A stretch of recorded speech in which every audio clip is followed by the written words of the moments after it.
नमस्कार, कथा आनंद में आपका फिर से स्वागत है। आज की कहानी है एक आंच की कसर। पूरी नगरी में श्रीमान यशोदानंद की खूब चर्चा हो रही थी। उनकी कीर्ति के बारे में नगरवासी ही नहीं बल्कि अखबारों में तक लोग लिख रहे थे। उन्हें बधाई देने के लिए उनके घर के बाहर लोगों की भीड़ जमा थी। यही तो होती है समाज सेवा, जो इंसान को इतना मान सम्मान दिला दे। ऊंचे विचार के लोग अक्सर ही अपने समुदाय के लोगों का सिर इस तरह से ऊंचा कर देते हैं। अब कोई किसी को यह नहीं कह सकेगा कि नेता सिर्फ बातें बनाते हैं और काम नहीं करते। इन्होंने ऐसा कार्य करके साबित कर दिया है कि ये धन दौलत से ही धनी नहीं बल्कि सोच से भी है। यह चाहते तो अपने बेटे की शादी में दहेज भी ले सकते थे, लेकिन अपने सिद्धांत पर किस तरह से खड़ा रहना चाहिए यह इन्होंने पूरी दुनिया को सिखाया है।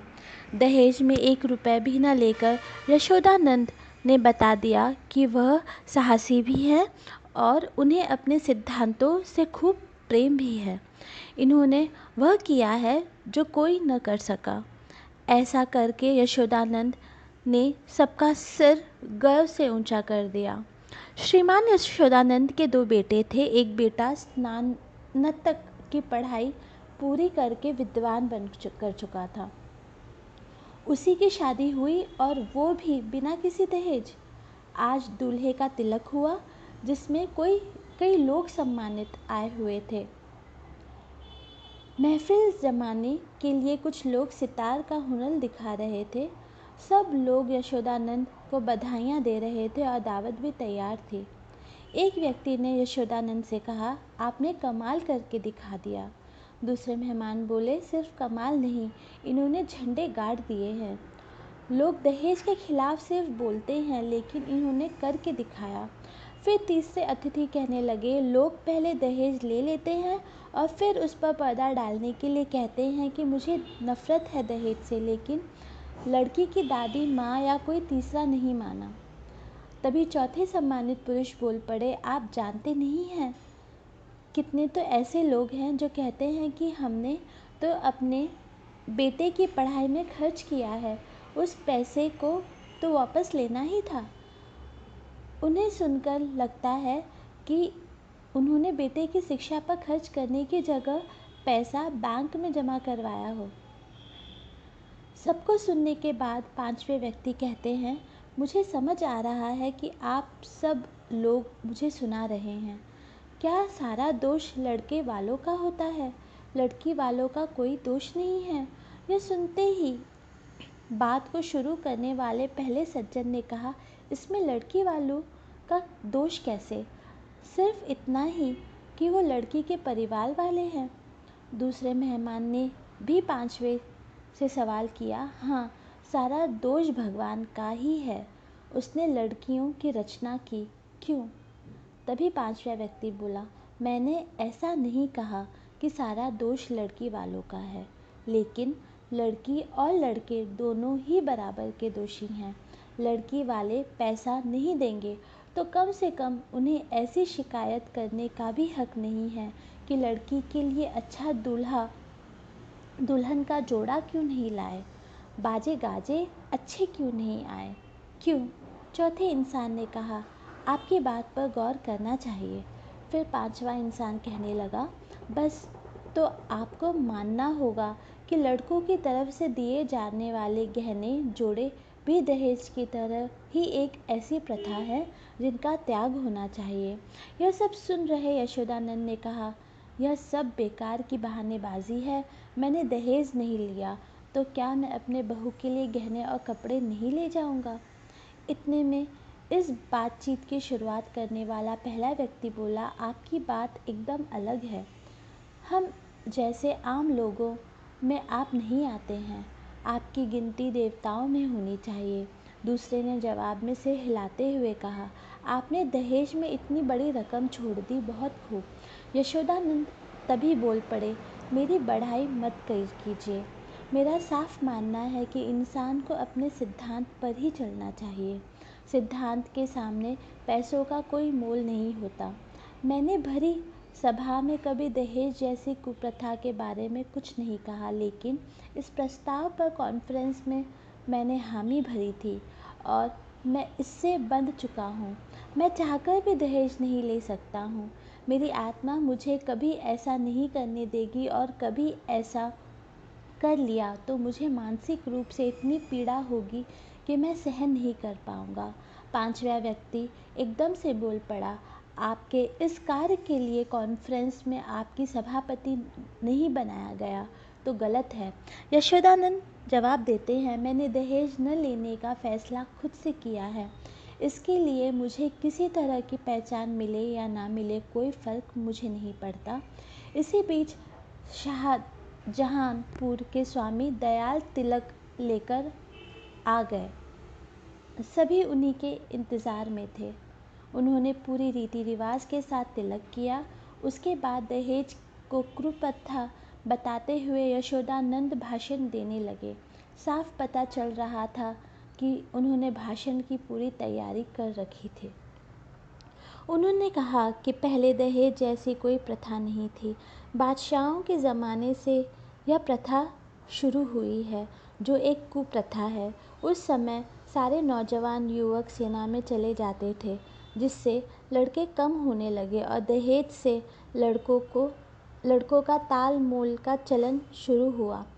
अब यह कुप्रथा इतनी बड़ी हो गई है कि मेरी छोटी सी कोशिश को लेकर इतनी ज़्यादा चर्चा हो रही है। मैंने किसी तरह का असाधारण कार्य नहीं किया है। हर कोई यह काम कर सकता है। यह प्रथा जल्द से जल्द खत्म होनी चाहिए। यशोदानंद का भाषण थोड़ा लंबा था, लेकिन लोगों ने उनकी खूब तारीफ की। उसके बाद उन्होंने अपने 7 साल के बेटे परमानंद के हाथ में एक पत्र देकर उसे मंच पर खड़ा कर दिया। शायद वह बताना चाहते थे कि उनके घर का सबसे छोटा बेटा भी कितना बुद्धिमान है। वैसे सभाओं में छोटे बच्चों द्वारा अभिनंदन पत्र पढ़ना आम था। तिलक में के कामकाज को देखने के लिए यशोदानंद थोड़ा आगे चले गए और परमानंद ने पत्र पढ़ना शुरू किया। नमस्कार, आपके पत्र से ऐसा मालूम होता है कि आपको मुझ पर थोड़ा भी भरोसा नहीं है। मैं कसम खाता हूँ कि पैसों की बात इतनी गुप्त रहेगी कि किसी को कुछ पता नहीं चलेगी। वैसे इसे राज रखने से आपका खूब नाम होगा, लेकिन मेरी तरफ से काफ़ी बदनामी होगी।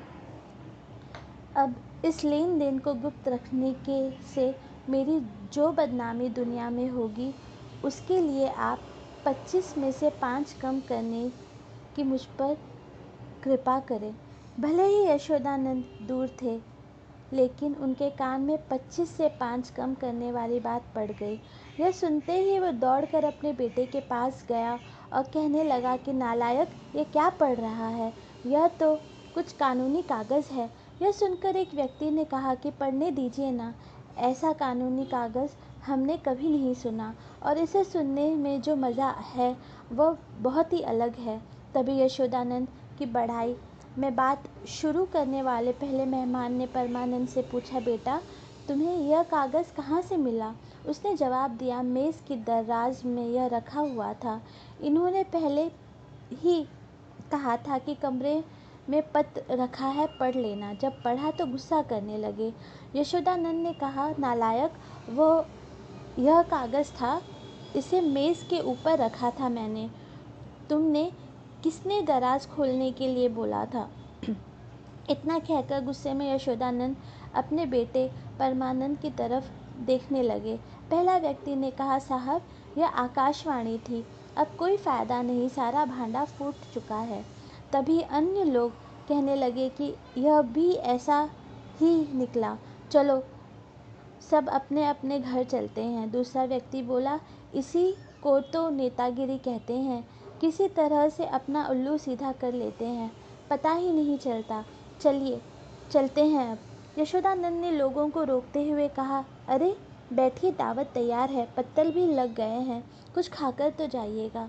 तीसरे इंसान ने एकदम पूछा, आपको इस तरह की हरकत करते हुए शर्म क्यों नहीं आई? इतना सम्मान जो मिला था वह असली त्याग से मिलता है, इस कदर धोखाधड़ी से नहीं। चौथे व्यक्ति ने कहा, नहीं नहीं, इन्हें धोखाधड़ी से ही मिल गया था सब कुछ, बस एक आंच की कसर रह गई थी सब कुछ में। पांचवें अतिथि बोले, झूठा दिखावा करने वालों को भगवान इसी तरह से सजा देता है। इतना कहकर लोग यशोदानंद के घर से चले गए और वह अपने बेटे को गुस्से में देखता रह गया। उधर रास्ते में जाते हुए लोग यशोदानंद के घर हुए उस पूरे नाटक के बारे में कहने लगे कि पढ़े लिखे, धनी और विद्वान लोग भी ऐसी हरकत करते हैं। इन्हें पैसा लेना ही था तो खुलकर लेते, कोई रोक थोड़े ही रहा था। इस तरह से दिखावा करके लोगों को क्या जताना चाहते थे। इन्हें पैसा भी कमाना है और मुफ्त की इज्जत भी चाहिए। इस पर एक व्यक्ति ने कहा कि अब मुझे यशोदानंद पर दया आ रही है। उसने इतना सब कुछ रचा और अपना झूठ छुपाया, लेकिन आखिर में सब कुछ सामने आ ही गया। बस एक आंच की कसर रह गई सब इसमें। कहानी की सीख, झूठ फरेब की उम्र लंबी नहीं होती। सच कभी न कभी सामने आ ही जाता है। सच सामने आने का रास्ता खुद ढूंढता है और झूठ का भांडा फोड़ देता है। दूसरी सीख यह मिलती है कि दहेज एक कुप्रथा है जिसे किसी को भी बढ़ावा नहीं देना चाहिए। अगर आपको यह कथा पसंद आई हो तो कृपया इसे लाइक, शेयर और सब्सक्राइब